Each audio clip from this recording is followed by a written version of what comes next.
अरस्तु से लेकर ओपरा तक अनगिनत औरों की तरह जेम्स ने अपना अधिकांश जीवन यह समझने में बिता दिया कि आखिर आदतें होती क्यों हैं।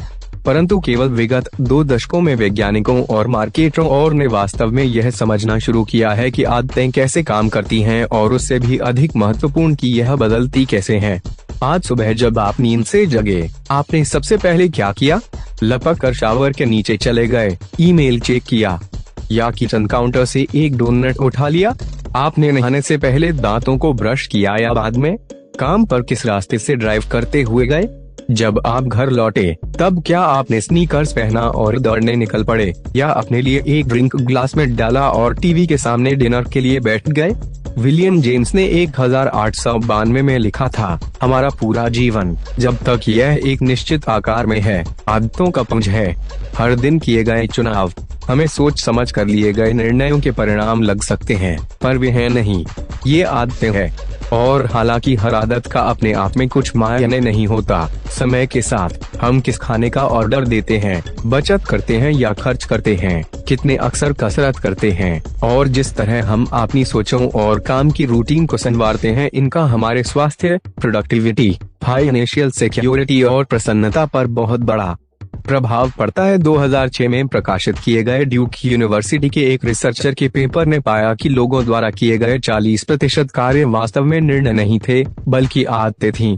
किसी समय बिंदु पर हम सभी ने सोच समझकर निश्चय किया था कि कितना खाना खाएं, या जब हम ऑफिस पहुंचे तो फोकस कैसे करें, कितनी बार ड्रिंक लें और दौड़ने कब जाएं। तब हमने चुनाव करना बंद कर दिया और व्यवहार सहज हो गया। यह हमारी न्यूरोलॉजी का स्वाभाविक परिणाम है, और इसे समझते हुए कि यह कैसे होता है, आप जिसे भी पसंद करते हैं उन पैटर्न्स को फिर से बना सकते हैं। करोड़पति दिमाग का राज, आदत का फंदा। आदतें कैसे काम करती हैं? जिस बिल्डिंग में Massachusetts institute of technology, myth के ब्रेन और कॉग्निटिव साइंसेज का विभाग है, उसमें लेबोरेटरीज भी हैं जो यूं ही ताकने वालों को सर्जिकल थिएटर्स के गुड़ियाघर संस्करण दिखाई दे सकते हैं। उसमें रोबोटिक बाहों से लगी 1/4 इंच से भी छोटे स्कैल्पेल्स, ड्रिल्स नहीं आ रहा है। ऑपरेटिंग टेबल्स भी छोटे हैं, जैसे बच्चों की साइज के सर्जन्स के लिए बनाए गए हों। इन लेबोरेटरीज के अंदर बेहोश किए गए चूहों की खोपड़ियां काटते हैं और उनके अंदर नन्हे सेंसर्स इम्प्लांट करते हैं जो उनके दिमागों के अंदर छोटे से छोटे बदलावों को रिकॉर्ड करती हैं। यह लेबोरेटरीज आदत बनाने के विज्ञान में नीरव क्रांति का एपी सेंटर बन गई है, और उनमें किए जाने वाले प्रयोग इसकी व्याख्या करते हैं कि हम दैनिक जीवन के लिए आवश्यक आचरणों का विकास कैसे करते हैं।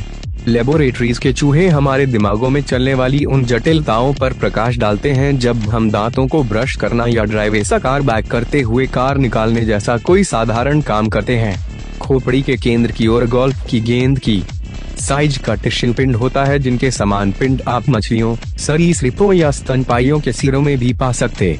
यह अंडाकार कोशिका पूंछ बेसल गैंग्लिया है, जिसे वैज्ञानिक वर्षों तक अच्छी तरह से समझ नहीं पाए थे, केवल उन संदेहों के सिवा कि पार्किंसंस जैसे रोगों में इसकी कोई भूमिका होती है। 1990 के दशक के शुरू में मिथ के शोधकर्ताओं ने सोचना शुरू किया बेसल गैंग्लिया आदतों के लिए भी महत्वपूर्ण हो सकता है। डंडा। उन्होंने लक्ष्य किया कि घायल बेसल गैंग्लिया वाले प्राणियों को भूल भुलैया से होकर दौड़ने तथा फूड कंटेनर्स को खोलना याद रखने में समस्याएं हो रही हैं। उन्होंने नई माइक्रो टेक्नोलॉजीज का उपयोग करते हुए प्रयोग करने का निर्णय किया, जिनसे वे उन सूक्ष्म विवरणों का निरीक्षण कर सकते थे जो दर्जनों रूटीन कार्य करते समय ग्रहों के दिमाग में चल रहे होते हैं। अंत में प्रत्येक प्राणी को एक टी आकार की भूल भुलैया में रखा गया, जिसके एक सिरे पर चॉकलेट रखी गई थी। भूल भुलैया का ढांचा इस तरह बनाया गया था जिससे चूहे का स्थान एक पार्टीशन के पीछे था, जो एक जोरदार क्लिक की आवाज किए जाने पर खुलता था। पहले जब वे क्लिक की आवाज सुनता और पार्टीशन को गायब होते देखता, तब यह साधारणतः केंद्रीय गलियारे में कोनों को सूंघता और दीवारों को नचोड़ता हुआ आगे पीछे घूमता फिरता था। लगता था कि उसे चॉकलेट की सुगंध मिल रही थी, पर वह यह नहीं समझ पा रहा था कि उसे कैसे ढूंढ निकाले।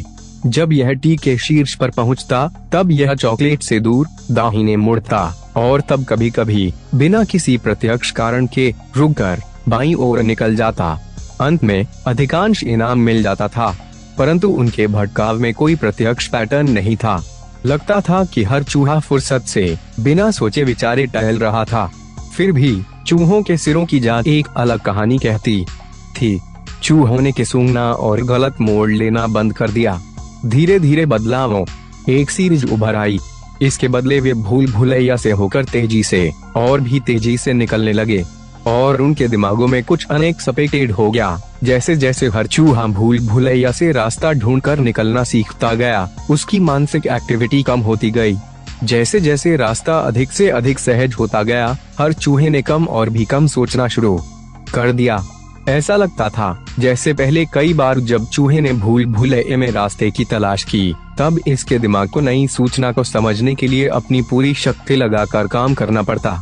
रिडोल्स क्या है जीवन का उद्देश्य? सिद्धार्थ हरमन हेस। परंतु कुछ दिनों तक उसी एक रास्ते पर चलते रहने के बाद चूहे को दीवार खसोटने या हवा सूंघने की अब और आवश्यकता नहीं रह गई और इसलिए खसोटने और सूंघने से संबंधित दिमागी एक्टिविटी समाप्त हो गई। इसे मुड़ने के लिए दिशा चुनने की दरकार नहीं रह गई, इसलिए दिमाग के निर्णय लेने वाले केंद्र शांत हो गए। जब प्रत्येक प्राणी भूल भुलैया से में भटक रहा था, उसका दिमाग और विशेष रूप से उसका बेसल सिंगलिया जल्दबाजी से काम कर रहा था। प्राणियों इसके दिमाग हर बार जब कोई चूहा हवा सूंघता या दीवार न चोटता, इसका दिमाग एक्टिविटी से विस्फोट करता, मानो वे प्रत्येक गंध, दृश्य और आवाज की एनालिसिस कर रहा हो। अपने पूरे भटकाव के दौरान चूहा सूचना प्रोसेसिंग कर रहा था। सैकड़ों बार एक ही रास्ते चलते हुए की एक्टिविटी कैसी बदलती थी, इसका निरीक्षण करते हुए वैज्ञानिकों ने इस प्रयोग को बार बार दोहराया। मित्रों, इसी के साथ अब आपसे विदा लेते हैं। मिलते एक नए बुक नए नजरिए के साथ। तब तक के लिए नमस्कार।